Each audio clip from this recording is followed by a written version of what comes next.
Hi everyone, it's Barbara Ann here. Great to be able to be with you once again. And again, I just want to say thank you to our worship team who very kindly lead these each and every week, and we take turnabout. So today I thought I would tell you about something that's been on my bucket list for quite some time, and I have now ticked it off.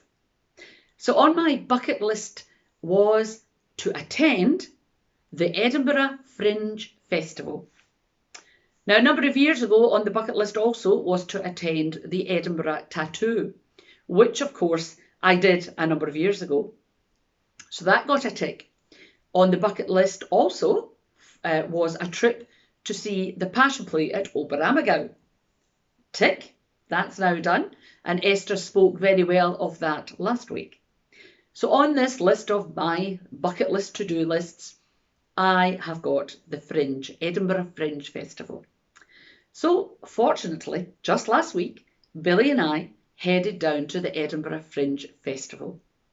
And the main reason for going this year was simply because my great niece, Neve, has just qualified from college with an honours degree in dancing. And she picked up this gig as her first job since leaving. So, of course, all the family wanted to go and support her. So I went online. Oh, this was a way back, a couple of months ago. And there it was. And it said if you went on the Monday or the Tuesday, you got two for the price of one. Now, the tickets were only £15 each, but we managed to get two for £15. It was entitled Ahead of the Curve, and it was a very contemporary and modern dance event. So tickets were booked. And as I booked the tickets, once I pressed pay, another little window opened up and it said, you may also be interested in. And I had a look at it and it was called The Voices of Bond. So I thought, oh, well, and it was in the afternoon. So 3:30 for that. And then for my niece, she was round about 7:30. So I thought that'll do nicely. So I booked The Voices of Bond, not knowing what it was about. Again, because it was a Tuesday, two for the price of one. And again, these tickets were £15 each also. So I felt I got a real bargain. So, long story cut short, the day came and I said to Billy, well, why don't we go early in the day and we can walk around and see some of the street activities, have a spot of lunch, and then eventually head down to the Voices of Bond, have dinner, and then go and see my great niece, Neve, perform in Ahead of the Curve. So that's exactly what we did. It was great. Bit hot in Edinburgh, I must admit, it really was a bit hot. But do you know what? So what? There was lots of shaded areas. So we arrived and we got a spot of lunch, and then we had a wander round up and down the Royal Mile. Well, not the whole mile, up and down a little bit of it, down some of the side streets, and had a wee stop to watch the various artists do their things. There was a guy playing a guitar, very interesting, huge crowd round him.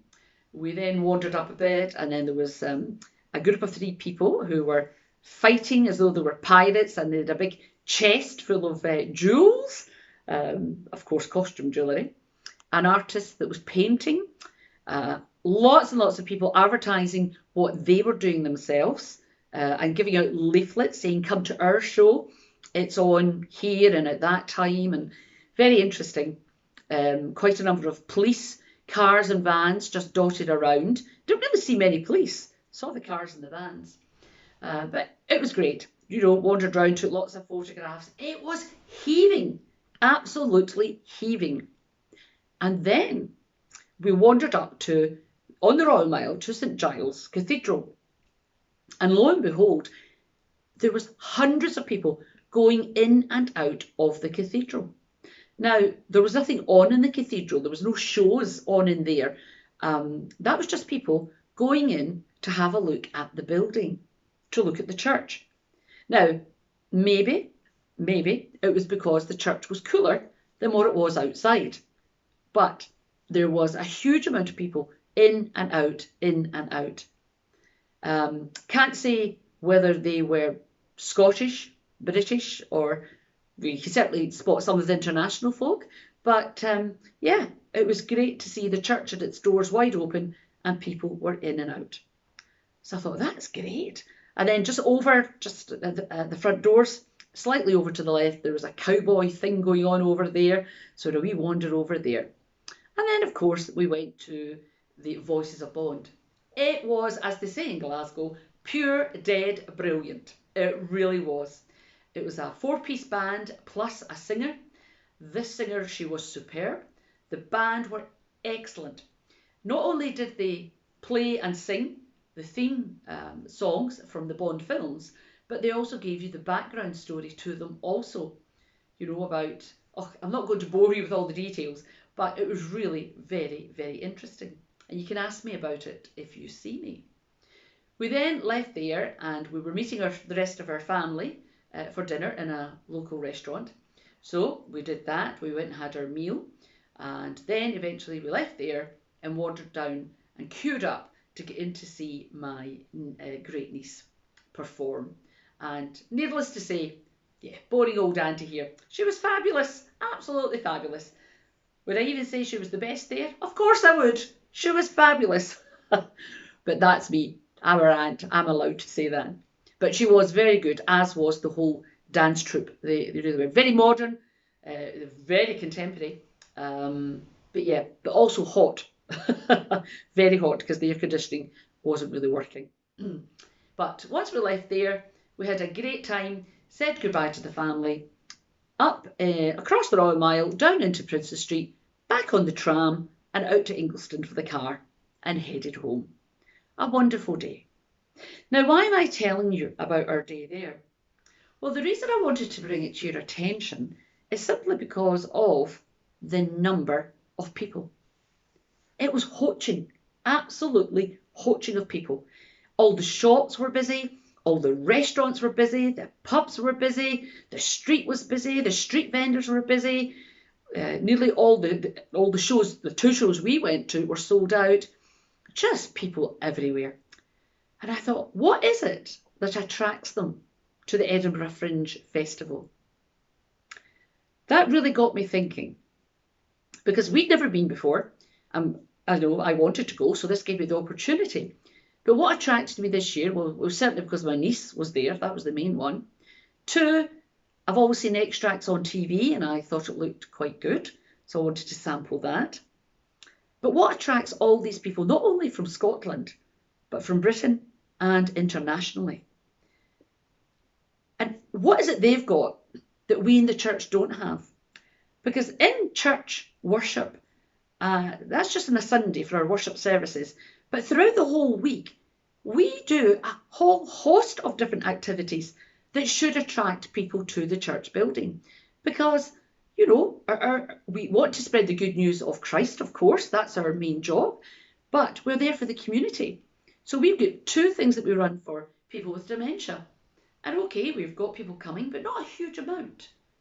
So, you know, what else is going on that's attracting them to the other ones and not ours? The same for our lunch club. You know, quite a few of the churches run lunch clubs. Why is it, you know, you can come to us and get more of a meal or bigger quantities and as much tea and coffee as you want for way less than what you'd pay in a local cafe. So what is it why they don't want to come to us and they feel they want to go to a cafe instead or a restaurant? So that's my wee reflection today. It's got me thinking, what is it that we are missing? Is it the church building that puts people off? But why would that put you off? Because there's probably a few places in the town where, well, I probably wouldn't go into it because maybe it's not what I like or what I fancy. So I'd love to know any of your thoughts. If you're listening to this, just type a response in the comments page. It really would be wonderful to hear from you. I think we offer a huge amount in East and Old, and we offer such a range so that we can incorporate and include lots of different people, from young children, from our baby blether to our toddler group, to our boys brigade, our girls brigade, our Sunday school, or our Sunday club, we call it that now. We've got our youth group that now meet. As I've already mentioned, the dementia group. We've got the lunch club. We've got the Friends Are Us, and that's for people who are either single or divorced or widowed, who currently live on their own. You know, we've got our art group for the artists. We've got our folk night group, our folk group that do hold a folk night once a month. So there's music in there as well. We've got our choir. If you want to come and sing, you know, we've got our choir as well. And that's me only running off a few of the activities that we do. We do so much more than that. So all I'm asking today is for you to reflect a little bit on what it is that people, why aren't you drawn to all the various activities we offer? Because there is something there for nearly every age range. I'm not saying it's for everybody, but for nearly every age range. And if there's something missing that you think we should be doing, well, we would love to hear from you. I mean, we haven't even touched on all the missional work we do. We give our food that we bring in, that people donate, we give that to Lowson Memorial, and we also give it to Strathmore Primary. You know, there is so much we get involved in. So I would love to hear from you. So you have a wee think about it for me, and I'll keep thinking and keep trying to come up with new ways in which to show you how good being part of a church group and a church fellowship can be. Have a great week, everyone. God bless.